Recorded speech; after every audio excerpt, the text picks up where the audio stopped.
Hey und herzlich willkommen. Hättet ihr gedacht, dass uns eine simple Wiki-Seite etwas richtig Wichtiges übers Lernen verraten kann? Wahrscheinlich nicht. Aber genau das schauen wir uns heute an. Wir nehmen uns eine auf den ersten Blick total simple Liste zum Thema Rhythmus vor und entdecken dahinter, eine echt clevere Lehrmethode. Also, bleibt dran. Okay, legen wir los. Die große Frage ist ja, wie zum Teufel bringt man jemandem Rhythmus bei? Und die Antwort, die scheint sich in einer auf den ersten Blick total zufälligen Liste von Wörtern zu verstecken. Aber die entpuppt sich als ein erstaunlich klarer Fahrplan. So, unsere Reise heute hat quasi 5 Etappen. Wir starten mit dieser, etwas rätselhaften Landkarte. Dann knacken wir die musikalischen Bausteine, entdecken den Rhythmus in unserer eigenen Sprache und dann wird's richtig praktisch. Wir tauchen ins spielerische Lernen ein. Und am Ende, da fügen wir alles zusammen, vom reinen Konzept bis zum fertigen Spiel. Alright, fangen wir mal mit dem Kern des Ganzen an, dieser sogenannten Landkarte für Rhythmus. Und ich sag's euch gleich, auf den ersten Blick sieht das weniger nach einer Karte aus und vielmehr nach Chaos. Also, schaut euch das mal an.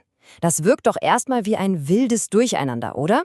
Wir haben da Fachbegriffe wie Achtelnote und direkt daneben so alltägliche Grüße wie Hallo und dann, zack, Kinderspiele wie Gummitwist.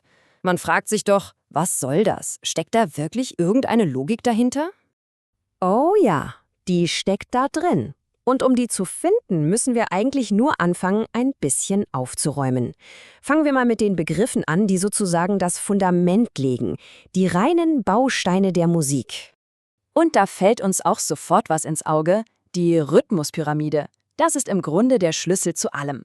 Stellt euch das wie ein visuelles Modell vor, das perfekt zeigt, wie Notenwerte zusammenhängen. Eine ganze Note wird zu 2 Halben, dann 4 Vierteln und so weiter. Das ist die absolute Basis, um überhaupt musikalisches Timing zu kapieren. Und logisch, die anderen Fachbegriffe, die passen da perfekt rein. Die Achtelnote, das ist quasi ein einzelner Baustein in diesem System. Die Pausen, die zeigen uns, hey, Stille ist genauso wichtig wie der Ton. Und Beat und Offbeat, das ist doch nichts anderes als der Puls, der Herzschlag der Musik. So, damit hätten wir unser theoretisches Werkzeug schon mal beisammen. Okay, aber mal ehrlich. Theorie allein ist ja oft ziemlich trocken, oder? Wie kriegt man das jetzt zum Leben erweckt? Und genau hier zeigt diese Liste ihren nächsten, ziemlich genialen Trick. Sie baut eine Brücke. Und zwar vom Abstrakten direkt in unseren Alltag. Indem sie uns zeigt, dass Rhythmus schon längst in unserer Sprache steckt. Und genau das sehen wir hier super. Warum zum Kuckuck stehen da Hallo, Servus und Grüß Gott auf der Liste?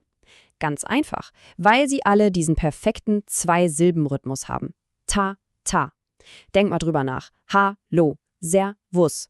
Plötzlich ist ein Beat kein abstraktes Ding mehr aus dem Musikunterricht, sondern etwas, das wir zigmal am Tag selbst machen. Der Rhythmus unserer Sprache macht die Musiktheorie auf einmal total greifbar. So, wir haben jetzt also die Theorie und die Brücke zum Alltag. Was fehlt jetzt noch? Klar, der entscheidende letzte Schritt. Wir müssen es einfach mal machen. Es geht darum, das Ganze jetzt wirklich in die Praxis zu bringen, und zwar am besten durch Spielen. Und genau dafür sind diese ganzen Spiele auf der Liste. Gummitwist, kennt ihr vielleicht noch, oder dieses berühmte Becherspiel, Cups, oder ganz einfache Klatschspiele. Die haben alle ein Ziel. Sie bringen uns dazu, den Rhythmus nicht mehr nur im Kopf zu haben, sondern ihn mit dem ganzen Körper zu spüren und umzusetzen. Und das ist der springende Punkt, der Wandel vom reinen Verstehen zum Fühlen. Der Rhythmus wandert quasi vom Kopf direkt in die Hände und Füße. Es wird zu etwas Intuitivem, etwas Körperlichem. Und genau das ist ja das Ziel, dass man Rhythmus wirklich verinnerlicht. Und so, da schließt sich der Kreis, vom abstrakten Konzept zum ganz konkreten Spiel. Aber jetzt mal ehrlich. Was verrät uns diese ganze Struktur, die wir aus so einer einfachen Wikiliste rausgelesen haben, eigentlich über das Lehren und Lernen an sich?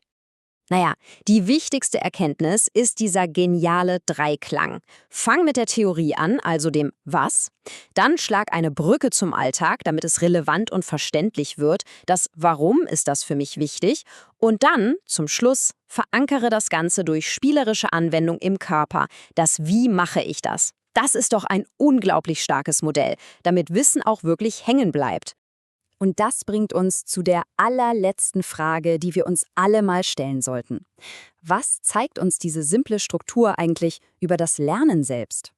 Könnte genau dieser Weg von der Theorie über die Alltagsbrücke bis hin zum Spiel nicht der Schlüssel sein, um fast jedes komplexe Thema zu meistern? Also weit über die Musik hinaus?